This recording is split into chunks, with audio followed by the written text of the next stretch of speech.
So, welcome to TheDustyFeet.com, because this is a place where we can safely explore the endless ways of God and the interconnection of His creation, where belief understandings, they may be challenged, divine misunderstandings, they may exist in traditional teachings, they just might falter as we pursue connection, context, and community with God and each other here in an environment of grace and love. So, feel free to journey around the space. Explore. We have many different topics for discussion. Outside the class, Sons of the Father, the Bible Project, Aleph Beta, Follow the Red String, and more. So lend your ear, then lend your voice. Join a conversation, start a conversation, ask questions. Because on this journey, you're probably around folks that just might be pondering the same thing. Community that can build and connect. So come in and join us. And welcome to The Dusty Feet.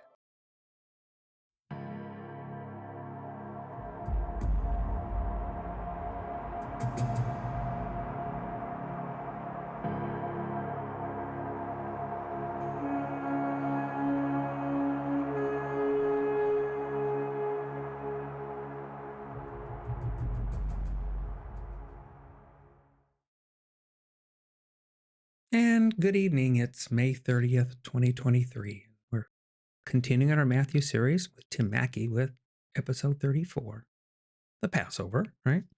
This is part 2 of 3. Remember, with this way of doing things, you can watch the video before we begin chatting. We hope to keep these to around 15 minutes or so. Easy to catch and even easier to catch up on. So, welcome to Outside the Class.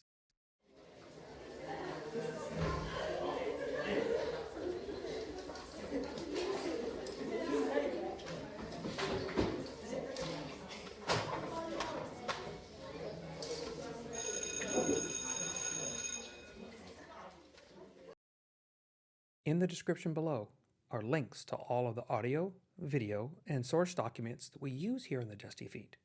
We want to make sure that any material we use here is properly credited to those folks who work so hard to bring it to us. Without their efforts, the learning we do here does not happen. And remember, on YouTube, don't forget to subscribe and click that bell icon if you want a reminder.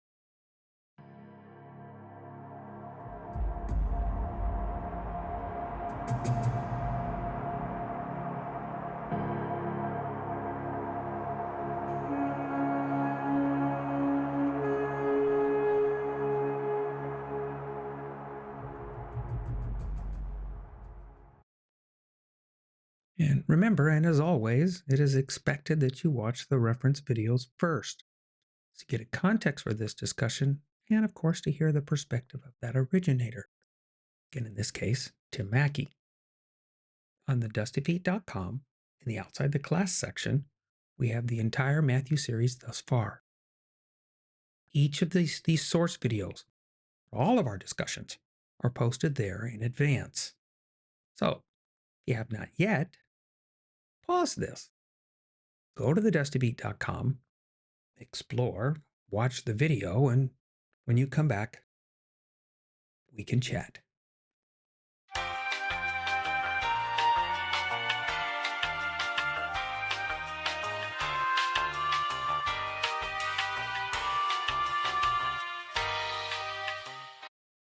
And of course, we're back. Again, I want to make it kind of clear as we begin that I'll be mentioning and discussing some points that will be very challenging for some. And again, I suspect it'll divide the room at times. My intent is to share what I currently believe and understand about the kingdom of God, concepts, both the narrow and the wide. So, Passover. You've seen part 1, so let's continue with part 2. So we hear of the Feast of Unleavened Bread. So on the first day of unleavened bread, right? Okay, this is common knowledge to those that are there, those at that time, right? Those people in the believing community, both near and far, that have any Jewish heritage teaching. But do we, us Gentile folk, do we know what that is? One of those feasts, those appointed times, the Moedim that we talked about earlier. Because the disciples, they know it, right? And they know they need to prepare for that Passover meal. Jesus already had a plan. Interestingly, still unknown to the disciples. And like Tim pointed out, this had happened before to them as well. Yeah.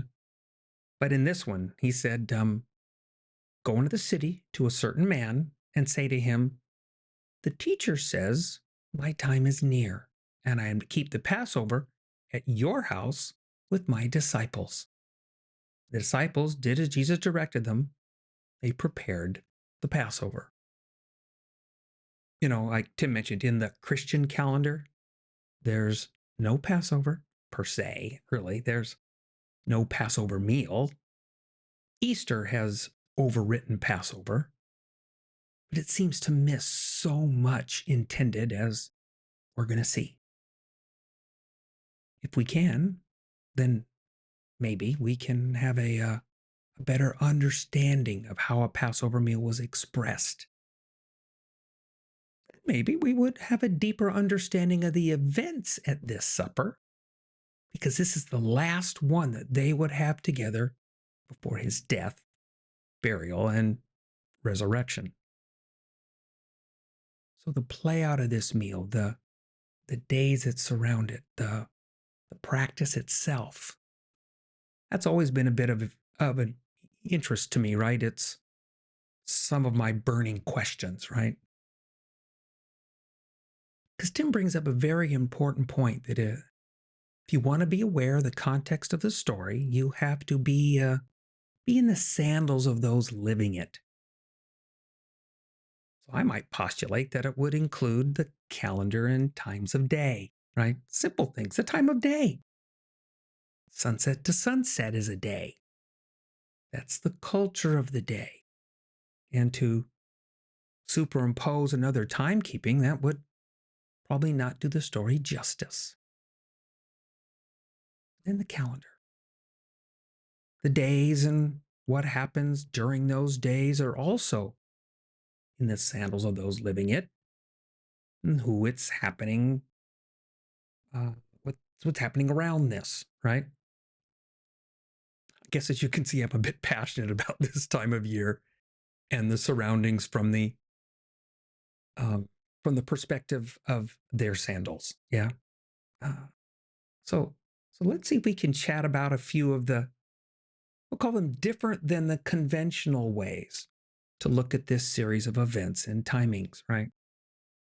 We mentioned many times about Sabbath, right? That's an appointed time, a Moedim, that's each week, Saturday for our calendars. But that's not the only Sabbath that's part of the feasts, these Moedim times. There are more Sabbath days, these Sabbatones, days that are marked out for remembrance, for set apartness. So Tim goes into a reason, kind of backwards math as to why the day and the time. And I think there's more to the times in the actual calendar used, but one would need to recognize the Hebrew calendar and the feast timings to work it out. But when this Passover meal was, as Tim alluded to, was probably Wednesday, and I agree. Because that leads to other timings that will be unconventional as well. We'll talk about those at another time. So why did Jesus have to die, right?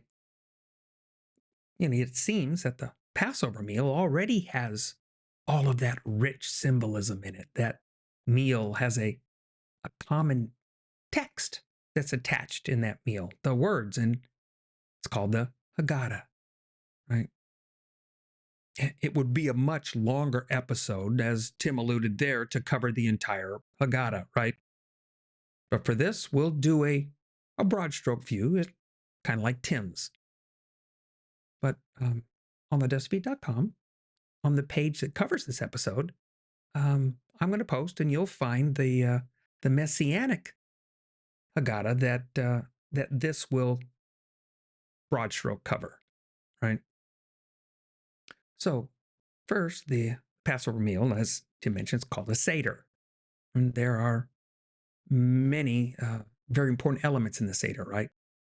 And if Jesus were sharing this meal with them, I'm compelled that he is, then sharing this meal on the day it was supposed to happen, because then it would weave a wonderful story.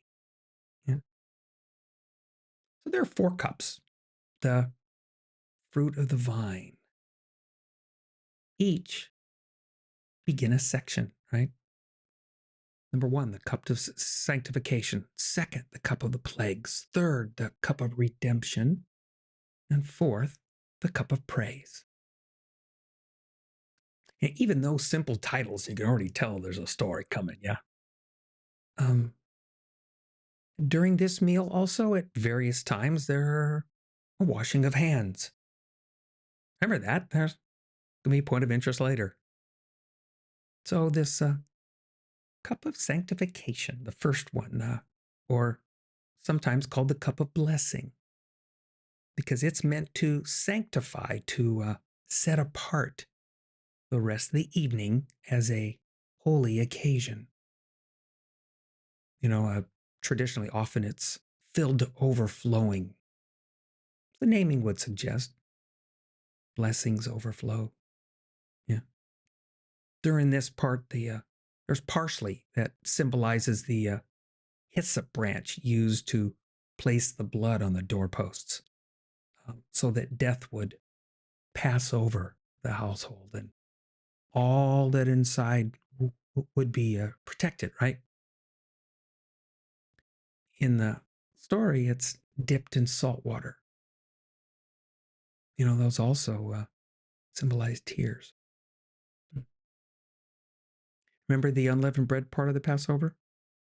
We see it here. And matzah is used.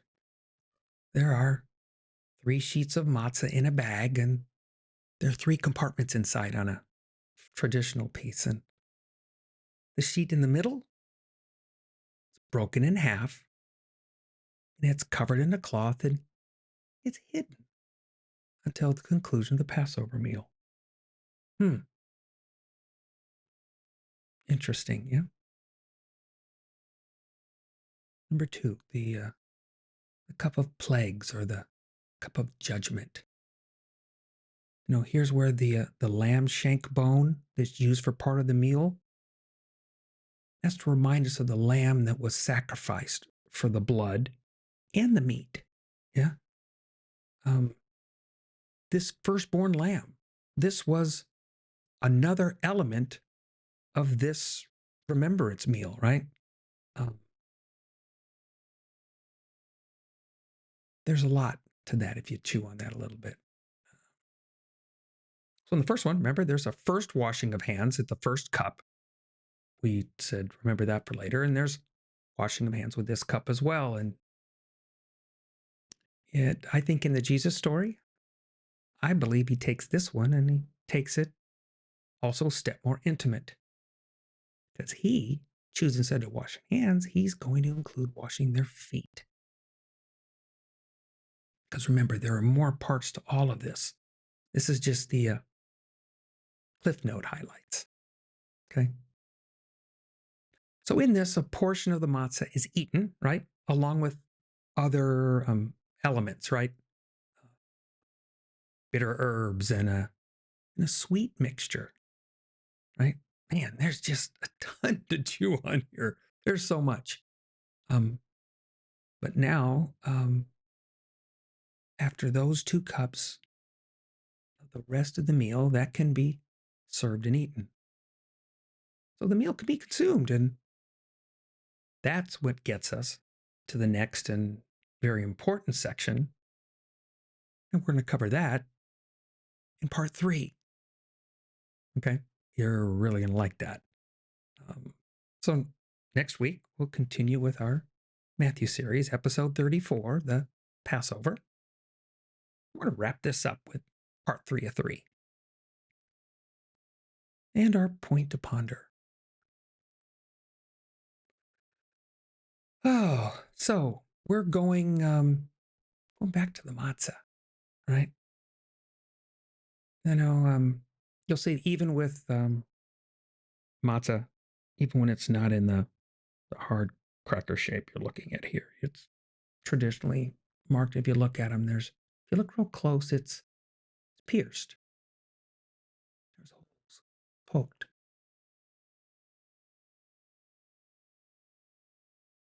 The matzah in the middle is broken, pierced and broken for you. Hmm, that's something to think about. Adds more. I love to think about those things. Thanks with us tonight, outside the class, the Dusty Feet.